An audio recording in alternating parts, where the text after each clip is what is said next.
तो कहानी की शुरुआत तबाही से होती है जहाँ पर ये चूतिया, लगता है ये ड्रैगन बॉल के यूनिवर्स से आया है। हमारे सारे हीरोज को ऑलरेडी मार चुका है, but there is one guy जो कि ये सब होते हुए टीवी पे देख रहा है। और हाँ बता दूं, ये कोई ऐसा वैसा बंदा नहीं है, ये हमारा प्रोटैगनिस्ट है भाई, बहन के तो वो विलेन इस बच्ची को मारने वाला होता है, बट यहाँ पर एंट्री होती है हमारे हीरो की। पहले ही बता दो, सिर्फ दिखता गंजा है।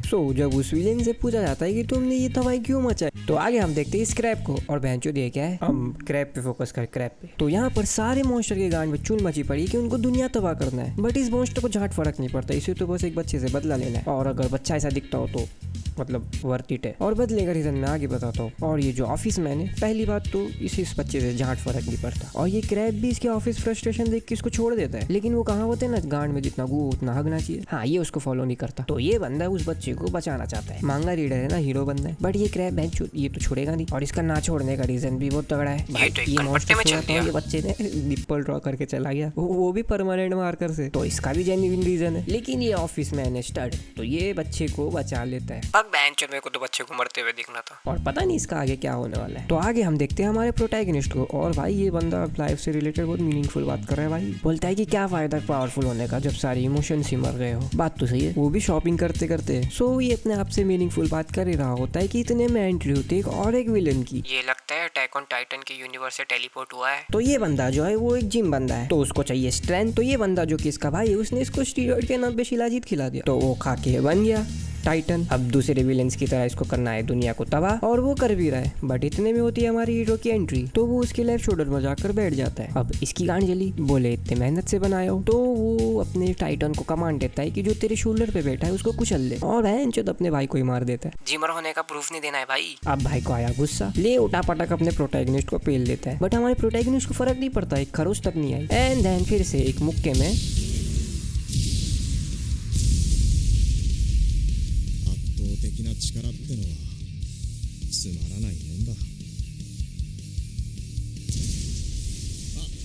तो आगे हम देखते हैं हमारे प्रोटैगनिस्ट को, जो कि फिर से मीनिंगफुल बातें करा जा रहा है। देखो भाई, समझ तो गांड से नहीं आता, लेकिन फिर भी समझिए। तो हमारा प्रोटैगनिस्ट बोलता है कि इस दुनिया में कुछ चेंज हुआ नहीं है मेरे हीरो बनने के बाद। दूसरे शब्दों में कहूँ तो मेरे एग्जिस्टेंस ने कुछ इम्पैक्ट क्रिएट किया नहीं है, और जैसे जैसे दिन जा रहे मेरी इमोशंस भी खत्म होते जा रहे। फियर, टेंशन, एंगर, लॉडसन, मुझे इनमें से कुछ भी फील नहीं होता है। पावर के चक्कर में मैंने कुछ ऐसी चीज खो दी है जो कि एक ह्यूमन बीइंग होने के लिए एसेंशियल है। एंड ये बोलते साथ एक और एक विलेन की एंट्री हो जाती है। 20 मिनट में टोटल 4 विलेन आए, सॉरी 15 मिनट में, अभी भी और एक बाकी है। तो आगे हमारा प्रोटैगनिस्ट बोलता है कि जब मैं लड़ता हूँ तब मेरे अंदर थोड़ी फीलिंग्स आती है, फियर, एंगर, पैनिक, लड़सन, थोड़ा बहुत ही सही लेकिन आती है। एंड देन फिर से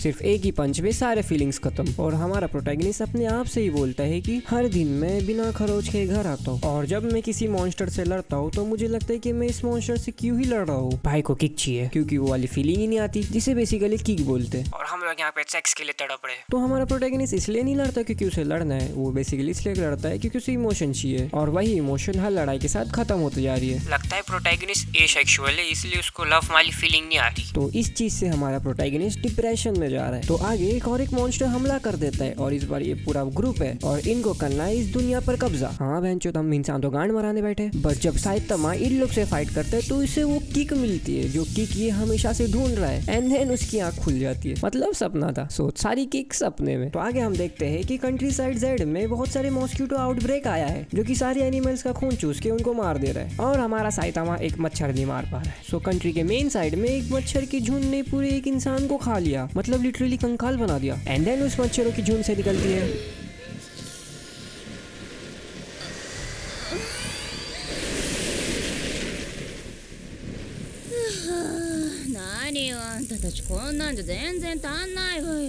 मच्छरों की रानी। अगर ऐसी दिखती हो तो मेरा भी चूस ले खून। भाई क्या सेक्सी दिखती है यार, मैं होता तो भाई इसको देख के मर जाता। तो ये झाटू इसको रोकने आया है। भाई देख जरा उसको, देख कैसे तू उसको रोक सकता है। बहन जो एक आंख मारी उधर ही घायल हो जाएगा, लड़ाई की जरूरत ही नहीं है। लेकिन फिर भी फाइट स्टार्ट हो जाती है। पहले पहले तो ये बंदा जीत रहा होता है, बट देन वो अपनी मच्छर की झाट मच्छर की झुंड बुला लेती है, वो भी जंगलों से। एंड देन उन मच्छरों का खून चूस कर अपना पावर अप कर लेती है। और हाँ, इसी बीच हमारा साइतामा उस मच्छर को मारते मारते वहाँ पर पहुंच जाता है। एंड देन वो लड़की वहाँ पर न्यूक्लियर टाइप एक्सप्लोजन कर देती है, मतलब जापान है बोल नहीं सकते, एक्सपीरियंस है भाई वहाँ के लोगों को। इस एक्सप्लोजन से वो बंदा तो बच जाता है बट उसे टेंशन है साइतामा की, और हमारा साइतामा वहाँ पर नंगा खड़ा है, बेंचेस कपड़े ही नहीं बचे। और क्रिएटर्स ने भी छुपाने के अलग अलग तरीके निकाले। सो फिर से लड़ाई स्टार्ट हो जाती है और इस बार बंदा मरने वाला होता है, बट उसने ठान लिया होता है कि मरूंगा तो इसको साथ में लेके मरूंगा। सो वो सेल्फ एक्सप्लोजन स्टार्ट कर देता है, बट इतने में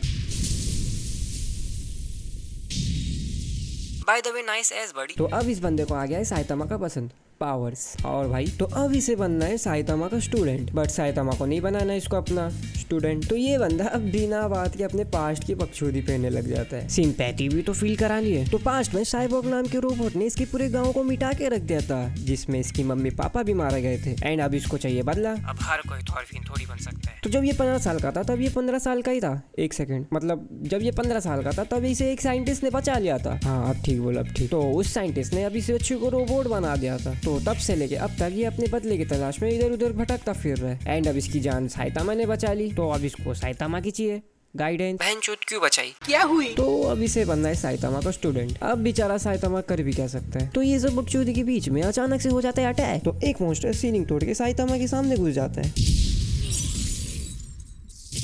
मतलब क्यों ही घुसता है। तो नीचे और 2 मॉन्स्टर खड़े रहते हैं और उनको पकड़ने के लिए जेनेसिस हमारा नीचे भागता है। 人んちの天井は何でもないです。 मतलब क्यों ही भागता है। बट इतने में एक मॉन्स्टर साइतामा का पैर पकड़ के उसको जमीन पे काट देता है, बट इससे हमारे साइतामा को फर्क नहीं पड़ता, उसे तो बैम्बू शूट लगता है ये। अब ये बैम्बू शूट क्या है ये मेरे को भी नहीं पता। तो इतने में हो जाता है जेनेसिस के पीछे से हमला, एंड साइतामा के सामने आता है ये शेर के मुंह वाला मॉन्स्टर। तो जेनेसिस और उस रोबोट के बीच में एकदम फाइट स्टार्ट हो जाती है, वो भी एकदम तगड़ी वाली भाई। भयंकर अटैक को डॉज किया जा रहा है यहाँ पर, and on the other side हमारे साइतामा को नींद आ रही है। हाँ मतलब पावरफुल होने का कुछ तो फायदा होता है। और ये जो मॉन्स्टर है इसको लगता है कि साइतामा जमीन से नहीं निकल पाएगा, बट 人んちの天井壊しやがってよ。 जमीन पे गाड़ के क्या ही फायदा हुआ। तो ये मॉन्स्टर अपनी बकचोदी पेल ही रहा होता है कि उतने में शायद तुम अपनी पैंट साफ कर रहा होता है, मतलब पैंट ज्यादा इंपॉर्टेंट है। और ये देख के उस मॉन्स्टर के चल के और रख। तो ये साइड भी फाइट स्टार्ट हो जाती है जहाँ पर ये मॉन्स्टर अटैक पे अटैक किया जा रहा है, बट डॉस तो हमारा साइतामा भी कर सकता है। और ये फ्लॉग अलग पेला जाता है भाई, बेचारा उन्हीं का दोस्त था। तो आगे हम देखते हैं कि सब कुछ नॉर्मल चल रहा होता है, बट 連続普通のパンチ。 फिर से एक पंच में खत्म, और ये नॉर्मल पंच था। And on the other side genesis ने उस मॉन्स्टर को भी पकड़ लिया होता है जिसके अंदर एक बंदर था। सो अब इसके साथ इंटेरोगेशन होगा और इसी के साथ ये एपिसोड यहीं पर खत्म होता है। सो अगर तुम्हें ये एपिसोड पसंद आया तो प्लीज लाइक एंड सब्सक्राइब कर देना, इससे मुझे मोटिवेशन मिलेगी और मैं और भी अच्छे अच्छे वीडियोस बना पाऊंगा। वैसे भी कौन सी अच्छे बनते, बट हाँ कंसिस्टेंसी तो मेंटेन कर लूंगा शायद।